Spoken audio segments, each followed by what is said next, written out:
Hi, this is Tom Needham, and on this special edition of The Sounds of Film, we commemorate the 30th anniversary of Elizabeth Montgomery's passing with author and classic television historian Herbie J Pilato.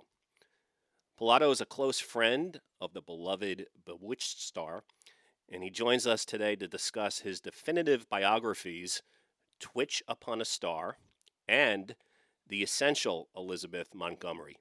He also shares behind the scenes details about the upcoming Bewitched Blu-ray release from Mill Creek Entertainment, for which he served as co-producer and co-writer of the bonus content. This episode offers an intimate look at Montgomery's enduring legacy on screen and off.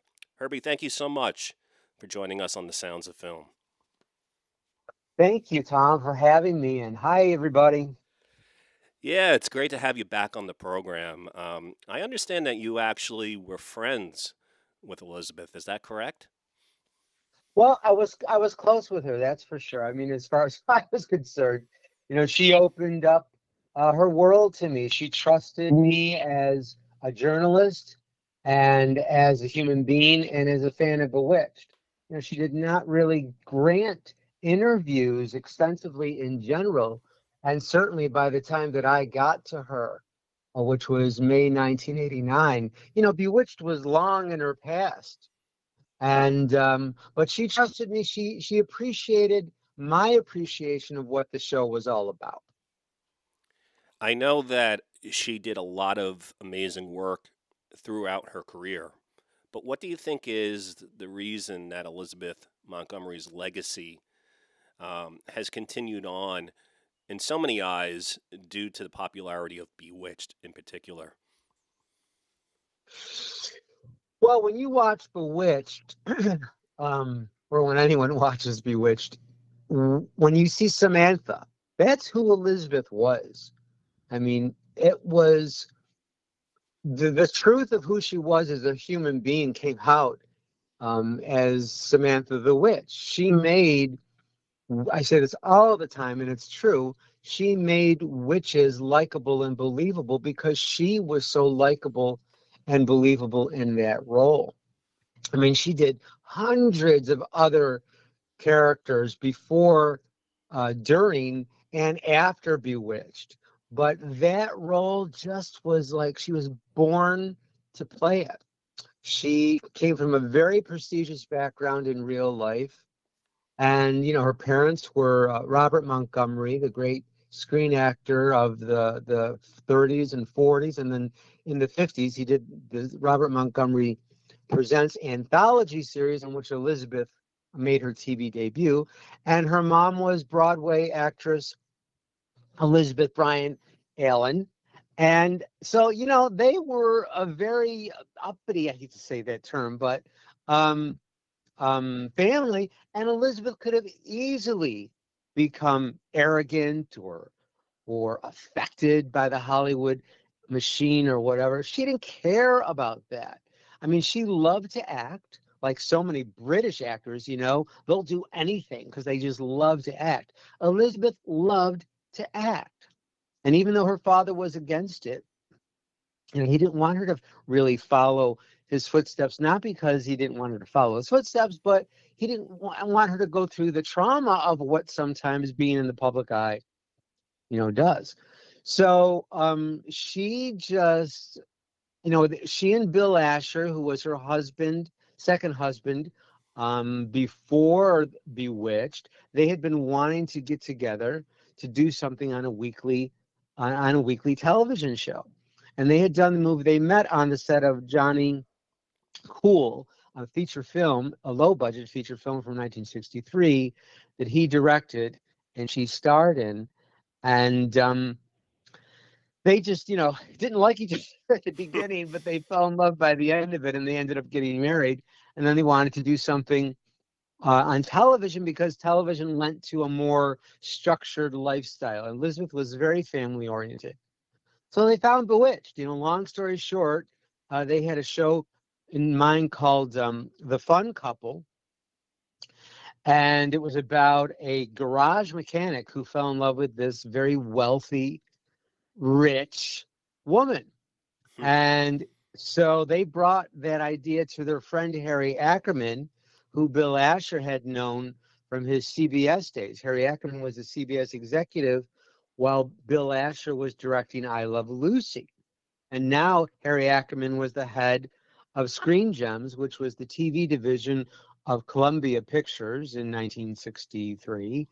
And so Bill and Elizabeth brought the fun couple idea to Harry Ackerman. He goes, you know what? I like it, but I think I have something else that you might like better. And that was Bewitched. He said, instead of a rich woman falling in love with a regular guy, how about a witch woman falling in love with a regular guy? And that's really how Bewitched was born. And Elizabeth loved the idea because when she read the pilot script for Bewitched, it started out with Once Upon a Time, and she loved fairy tales. And there you go.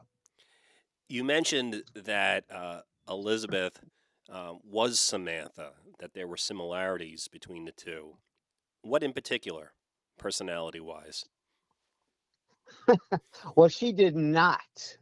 Oh gosh, Elizabeth did not like arrogant fops, and Samantha did not like arrogant fops. There's several episodes where she really gives it to um like what do you call it, social climbers or those in private members of the private clubs. She just abhorred all of that. It's one of the reasons why she didn't really win an Emmy, is because she didn't play the game of Hollywood networking. She didn't go to the Hollywood parties and schmooze with everybody because she didn't care. Hmm. She was nominated 7 times or something like that, or 6 times for or maybe 5 times for Samantha and 2 times for other work, and she never won because they were jealous of her. Because she was, not only beautiful and talented, and the daughter of a movie star and rich, but now they're supposed to give her an Emmy Award. No, they just were jealous, sadly. And she did, like I said, did not play that Hollywood game. So she was down to earth, just down to earth, accessible, just like Samantha was. And Samantha also had a sense of humor, and Elizabeth had a huge sense of humor. So, what do you think is the reason that the show has continued to find new fans 30 years later? Well, actually, More than 60. 30. Yeah, I was going to say more than 30 years. Um, Yeah, this is like we just had the 60th anniversary last in 2024, yeah, which is what the Blu-ray has been all about. Um, it's well, again, Elizabeth was the center of it. Tammy Grimes was the original choice. Tammy Grimes, lovely actress, but I'm telling you right now, if she was the head of or the star of which, we wouldn't be having this conversation. The show would not have had the appeal that it retained. But it was really ahead of its time in many, many ways. Everybody's like, well, All in the Family was just so, it addressed all these issues. And, Mary Tyler Moore show talked about, it was, the female empowerment of women's lib and yada, yada, yada. Bewitched did all of that. Bewitched talked about prejudice, the strong work ethic, true friendship, loving each other despite our differences. Samantha and Darren were two of the most different people in the world, and yet they loved each other and focused on what made them the same. And prejudice. It was in the 1960s. We had the Vietnam War. We had the drug and sex revolutions. Everybody was out of their minds, and there was the civil rights movement and the race rioting. Those minority groups who felt affronted against, they identified with Samantha. The sense of isolation that Samantha had, being a singular witch in a mortal world, was not an easy thing. And it wasn't like that's what they came out and said, but at the same time, yeah, they kind of did in a couple of episodes that dealt directly with prejudice. There was Sisters of Heart, of course, the most famous of all Bewitched episodes, and it happens to be Elizabeth's favorite. And that's where Tabitha, played by Erin Murphy and Diane Murphy, befriend a young African American girl through Darren's clients or one of Darren's colleagues, and because their daughter is befriends Tabitha, and the girl happens to be African American. Tabitha's obviously white, and they go to the park to to start playing. They get along really well. And then a couple bullies at the park say, why are you guys together? How can you play together? You're two different colors. And Tab was like, well, we want to be sisters. Well, you can't be sisters. You don't look alike. So then Tabitha goes home, tries to do witchcraft, not witchcraft, but witchcraft, and tries to make she and Lisa, that was the young girl's name, um, the same color. And white polka dots turn up on Lisa's face and body, and black polka dots show up on Tabitha. And so Samantha sees this and it's like, what the heck is going on? And finally, by the end of the episode, there's also a bigoted client played by Parley Bear, who was just wonderful in Ozzie and Harriet for so many years. And he was like the Archie Bunker before Archie Bunker. And which is because this episode aired in like 1970. Wow. And All in the Family debuted in 71.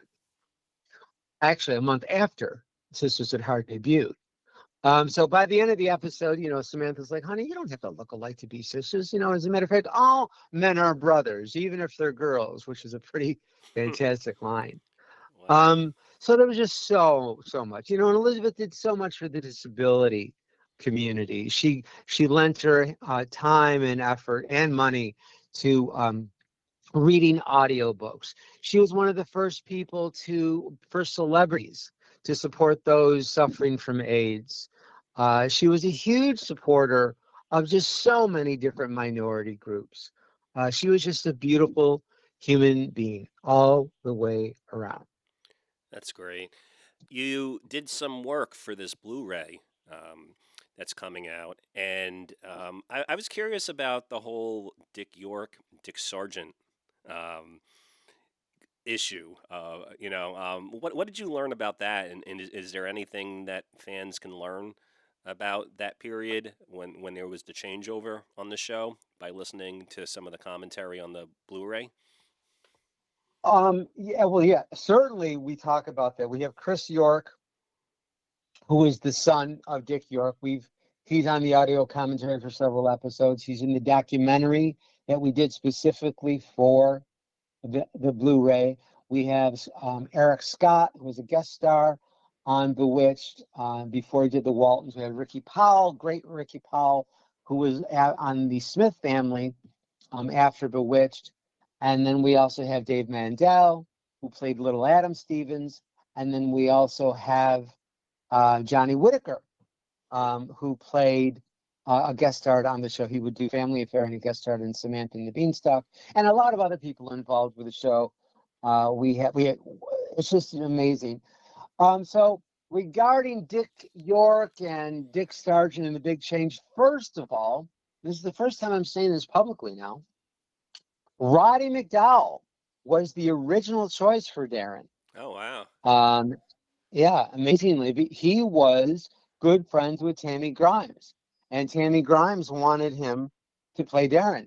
So when she said no, Roddy McDowall wasn't going to be with the show anymore, and then they went to um, Dick Sargent and Dick York. Both auditioned. Dick Sargent said that he was the original choice. That was not true. Bill Asher told me that they always wanted Dick York.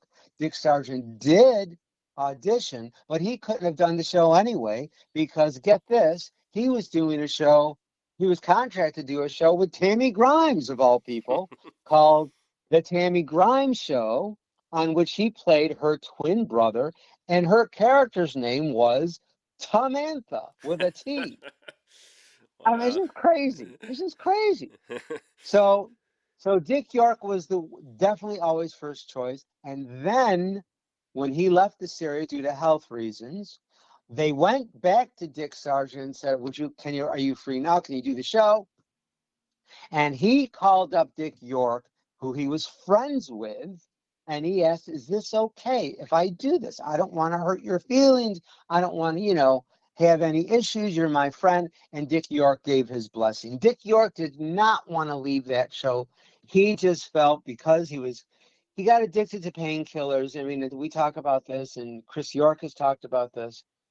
Um, he got addicted to painkillers after wrenching his back on a movie in 1956 called They Came from Cordura. And he just never fully recovered from that. And he became addicted to the painkillers. And he just one day collapsed on the set. And it was heartbreaking. It was absolutely heartbreaking. And he had to leave the show because he knew, too, that he had to be replaced. For the show to continue. And yet at the same time, Elizabeth like, well, I really don't want to go on anymore. I don't want to do a 6 year. She was ready to quit.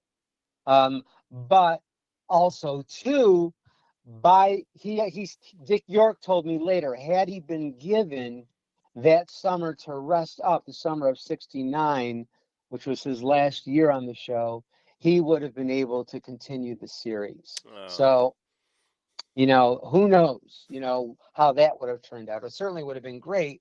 But you know what? Dick Sargent did a fine job. The poor guy had probably one of the most difficult, jobs in the world is replacing a very popular character on TV, which they do all the time on soap operas and stuff. But Bewitched, there was some talk that Agnes Moore or Andorra was going to as played by Agnes Moorehead, was going to put a spell on Darren to make him look different, you know. right. But Elizabeth was against that. She's like, no, that's going to and Bill Asher too. That was going to put up a wall between Andorra and Samantha, you know. And not only that, Darren had to be so special. They also wanted to replace him with another mortal. That was the other thing. But Darren had to be so special a mortal that no one else could play him, and no one else could be married to Samantha. No other mortal could be married to Samantha. So that's when they decided to at least replace the actor playing the same character. And then, ABC gave Elizabeth the farm and a kitchen sink, and she continued with a re-energized um, enthusiasm. By the 8th year, however, she and Bill Asher were having issues behind the scenes. The show really wasn't the same anymore. It was repeating scripts. They used to do scripts that they already did anyway in the first 5 years, but now they were remaking Dick York episodes with Dick Sargent. I never understood why they just didn't hire a bunch of new writers for Yeah. those later years. Get rid of everybody and hire new writers. Um, so she was ready to leave the series, even though it was renewed for like 2 or 3 more years. But she decided to end it. It was not canceled. I want to make that clear. ABC did not cancel Bewitched. Elizabeth ended Bewitched. ABC put it up against All in the Family on Saturday nights, and everybody thought, oh, it's being clobbered by All in the Family, so it's canceled. No, it was doing just fine opposite All in the Family. Number 2, but it was doing just fine. And ABC wanted to continue, and Elizabeth said, no, I'm done, and moved on. I think, it didn't help that her and Bill Asher broke up. And usually that happens when a TV star or a film star is involved with the producer or director of that particular TV show or movie. If the movie ends or the TV show is canceled, more times than not, so is the series. It happened with Carol Burnett and her husband on the Carol Burnett show. Happened with I Love Lucy as Desi Arnaz and Lucille Ball. Happened with Sonny and Cher right on screen. Right. So, there you go. I think the last time you were on my program, we were talking about Christmas shows because you have a Christmas episode book. And I asked you what your favorite Christmas episode was. And you said that one of them was from Bewitched. Is that correct? Yeah, that's the Sisters at Heart episode. Yeah, That okay. that yeah, definitely. What was great about that script is that it was written by an inner city 1971 graduating class of Jefferson High School in Los Angeles. Multicultures, black, white, Latino, Italian, whatever. They wrote that episode and they were fans of the show. And Barbara Avedon, who would later do Cagney and Lacey and had worked on Donna Reed's show, she's the one who suggested, well, let's make it a Christmas episode because it's so infested with the spirit, and it ended up winning the Governor's Award that year. But yeah, that was the Christmas That's episode the that I talk Christmas about episode. Yeah. Well, in Christmas TV Memories book. that's very cool. You mentioned in your book that Elizabeth McGovern had very liberal views, and sometimes that was at a direct opposite point of view of her father, and that's Yeah. interesting. Can you explain that a little bit? Yeah, you said Elizabeth McGovern, which I think is pretty interesting because she was that singer who sang the Poseidon Adventure. Anyway, you meant to say Montgomery, obviously, but yeah, Elizabeth Montgomery was a liberal, a Democrat, and her father was a conservative Republican, and they butted heads. And Elizabeth, she narrated a couple controversial documentaries on the Iran Contra issue in the 90s. So she was all out, I mean, she would love what's going on in the world today, and she'd be right in there debating, one way or the other about what's going on. And she was ahead of her time. She was just really ahead of her time. You wrote two books. Why two books? Well, they were supposed to really be the same book. But I wrote like 1,000 pages, and my publisher says, Herbie, you got 1,000 pages here. We need to break this up. And I said, okay, we'll tell you what, why don't we do this? We'll write, I'll write the narrative biography of her life story. And then the essential Elizabeth Montgomery really started out as like the end or the appendix of Twitch Upon a Star, where I break down each performance that she ever did, each TV show, each movie that she made, each stage production, each live performance. I said, what we'll just take out the appendix and we'll make that a later book, and it'll be like an encyclopedia of her work. And this way the fans will have a narrative biography and then an encyclopedia. And that's the story of how that happened. That's really cool. Um, who is the typical fan these days? Like the demographic. Well, that's a really awesome question. Wow, I don't think I've ever been asked that. Well, I'll tell you this. I was at the Barnes and Noble, and I love the people at Barnes and Noble. They've been wonderful with my live events. And I was at the Barnes and Noble last year sometime, and I was just there as a person, buying Blu-rays or whatever, books. And this little girl ran up to her mother with a DVD of Bewitched. She was like 12 years old. She goes, Mommy, Mommy, look, Bewitched, Bewitched. So this little girl, she's 12 years old in the 21st century in 2024. Wow. And, she's just discovered Bewitched. So to me, the demographic is across the board. So much of the new or the TV channels like MeTV and Cozy TV and the Hallmark Channel even, they show the old shows. They bring in the stars of the old shows for new productions. And people are flipping through the channels and they're, seeing all this dark, vulgar, violent new programming that's pretty much disgusting. And then, all of a sudden you see Marlo Thomas on That Girl or Samantha on Bewitched, and like, hey, look at this bright, happy show with these beautiful people who love each other and the great stories and the fun. I mean, good is good. Yeah. And so the demographic for Bewitched is across the board. It appeals to all ages, all cultures, certainly. Anyone who likes a good story, because really it's a love story. It's a love story for the adults, and it's a magical fantasy for the kids, and it's something that makes you happy. Yeah. And I think everybody has this wish fulfillment that they could, twitch their nose and have their troubles go away. And Bewitched speaks to that. But realistically, and I say that realistically because even though it's a fantasy, whatever happens in that world makes sense. Yeah. If Samantha put a spell on somebody, only Samantha could take it off. Hmm. They're like all the witches had A at the end of their name, Samantha and Dora.